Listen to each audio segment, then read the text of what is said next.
Corona के नौ variant ने दुनिया में अब तक तबाही मचाई है, जिसमें 3 अकेले डेल्टा से जुड़े। पहली लहर के दौरान 8 लाख से भी ज्यादा सीक्वेंसिंग में मिला था अल्फा। दूसरी लहर में दुनिया भर में 7 लाख सीक्वेंसिंग में मिला है डेल्टा और डेल्टा प्लस। डेल्टा वेरिएंट इतना ज्यादा ताकतवर है कि एक व्यक्ति से एक ही दिन में ये 90 और 15 दिन के अंदर 1350 लोगों को चपेट में ले रहा है। दुनिया भर में कोरोना की पहली और दूसरी लहर ने खूब तबाही मचाई। कोरोना की दूसरी लहर का सबसे ज्यादा असर भारत में देखा गया, जहां एक दिन में 4 लाख से ज्यादा लोग संक्रमण की चपेट में आए। अब दूसरी लहर के कम होते ही कोरोना के नए वेरिएंट ने चिंता बढ़ा दी है। कोरोना की दूसरी लहर कम होने के साथ डेल्टा प्लस के मामले बढ़ने पर केंद्र सरकार ने राज्यों को सतर्क किया है। इसके साथ ही इस वेरिएंट को सरकार ने गंभीर बताया है, क्योंकि दुनिया भर में अब तक वायरस के 9 वेरिएंट ने तबाही मचाई है और उसमें 3 वेरिएंट अकेले डेल्टा से ही जुड़े हैं। डेल्टा वेरिएंट इतना ताकतवर है कि एक व्यक्ति से एक ही दिन में 90 और 15 दिन के भीतर करीब 1350 लोगों को चपेट में ले रहा है।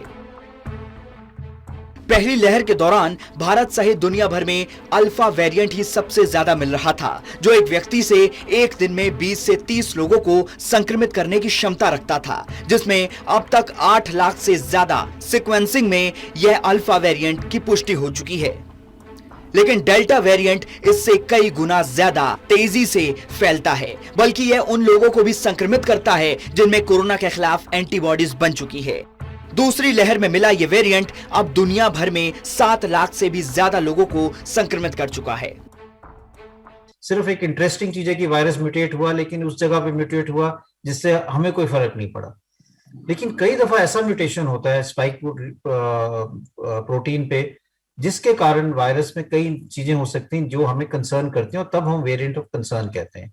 उसमें पहली चीज तो ये हो सकती है कि वायरस ज्यादा इन्फेक्शियस हो गया, ज्यादा तेजी से फैल सकता है, कि वो हम जो हमारे एस रिसेप्टर्स हैं उसमें एकदम जल्दी से चिपक जाता है और एकदम फैलना शुरू हो जाता है। तो तब एक चिंता का विषय हो जाता है।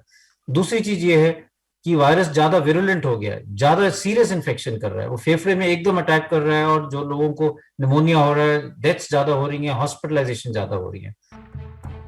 बताया जा रहा है कि भारत में अभी 28 लैब में जीनोम सीक्वेंसिंग चल रही है, जहां भारत सरकार के डीबीटी विभाग और नई दिल्ली के आईजीआईबी संस्थान की निगरानी में यह सीक्वेंसिंग की जा रही है। आईजीआईबी के डॉक्टर विनोद स्क्वारिया का कहना है कि वायरस के अलग अलग वेरिएंट को लेकर हाल ही में सामने आए अध्ययन से पता चला है कि कोरोना के वेरिएंट जन स्वास्थ्य और एंटीबॉडीज हासिल कर चुकी आबादी के लिए चुनौतीपूर्ण रह सकते हैं। उन्होंने बताया कि कुछ समय पहले बीटा वेरिएंट में जो म्यूटेशन हुआ था वही डेल्टा में भी हुआ है, जिसके चलते डेल्टा प्लस सामने आया।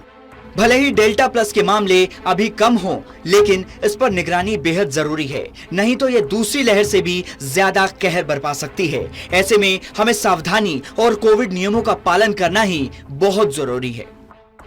कोरोना के नए वेरिएंट ने दुनिया के सभी वैज्ञानिकों को भी परेशान कर रखा है। अभी तक जिन 9 वेरिएंट ने दुनिया भर में तबाही मचाई है, उनमें सबसे ज्यादा अल्फा वेरिएंट फैला था। यह सबसे पहले ब्रिटेन में मिला था। अब तक 8,85,722 सैंपल की सीक्वेंसिंग में इसकी पुष्टि हो चुकी है। WHO और CDC ने इसे गंभीर वेरिएंट घोषित किया था। अल्फा वेरिएंट में ही एक और म्यूटेशन हुआ था, यह भी ब्रिटेन में ही सबसे पहले मिला था, और अब ये दोनों वेरिएंट दुनिया के 90 से ज्यादा अधिक देशों में मिल चुका है, और ये दोनों गंभीर श्रेणी में हैं। सबसे पहले ब्राजील में मिला ये वेरिएंट अब तक दुनिया भर में 37,416 सीक्वेंसिंग में मिल चुका है। अब तक 65 से अधिक देशों में है। इस वेरिएंट में अब तक 2 और म्यूटेशन हो चुके हैं, लेकिन उनके बहुत अधिक मामले अब तक सामने नहीं आए हैं। हालांकि WHO और CDC ने इन तीनों ही वेरिएंट को गंभीर की श्रेणी में रखा है। दक्षिण अफ्रीका में सबसे पहले मिला बीटा वेरिएंट अब तक दुनिया में 80 से ज्यादा अधिक देशों में है। दुनिया भर में 24,523 सैंपल की सीक्वेंसिंग में यह मिल चुका है। इसमें एक ही म्यूटेशन हुआ था, लेकिन उसके बहुत अधिक मामले सामने नहीं आए हैं। यही म्यूटेशन अब डेल्टा में हुआ है, जिसके मामले अब सामने आ रहे हैं। बीटा भी गंभीर श्रेणी में है। वहीं सबसे पहले भारत में मिला डेल्टा वेरिएंट और इनमें 2 म्यूटेशन होने के बाद ये तीनों गंभीर श्रेणी में हैं, जो अब तक 80 से ज्यादा देशों में मिल चुके हैं। डेल्टा वेरिएंट 64,449 सैंपल में मिल चुका है, जबकि डेल्टा प्लस 155 और AY.2 वेरिएंट 87 सैंपल में मिल चुका है। ये तीनों गंभीर श्रेणी में रखे गए हैं। वायरस के ये सभी स्वरूप भारत में मिल चुके हैं। इनके अलावा ईटा कापा लौटा वेरिएंट भी हैं। इनके बारे में वैज्ञानिक अभी अध्ययन कर रहे हैं। जल्द ही इनसे जुड़ा आधिकारिक जीनोमिक सर्विलांस बुलेटिन जारी किया जाएगा। भारत में मिला कोरोना का वेरिएंट डेल्टा सुपर इन्फेक्शियस है। इसने ही भारत में 1,80,000 से अधिक लोगों की जान ली है। भारत में दूसरी लहर 11 फरवरी से शुरू हुई थी और अप्रैल में भयावह हो गई थी। भारत में कोरोना के वेरिएंट्स की स्टडी के लिए बने SARS-CoV-2 जीनोमिक कंसोर्टिया और national centre for disease control के वैज्ञानिकों ने स्टडी की है। इसके आधार पर ही उन्होंने दावा किया है कि अब तक कोरोना के अल्फा वेरिएंट को सबसे ज्यादा इन्फेक्शियस माना जा रहा है, पर भारत में मिला डेल्टा वेरिएंट उससे भी 50% ज्यादा इन्फेक्शियस है। डेल्टा वेरिएंट को भारतीय वैज्ञानिकों ने सबसे पहले महाराष्ट्र से अक्टूबर 2020 में पकड़ा था। कंसोर्टिया ने जनवरी में पहली सक्रियता बढ़ाई तो पता चला कि महाराष्ट्र में बढ़ते मामलों के पीछे B.1.617 ही जिम्मेदार है।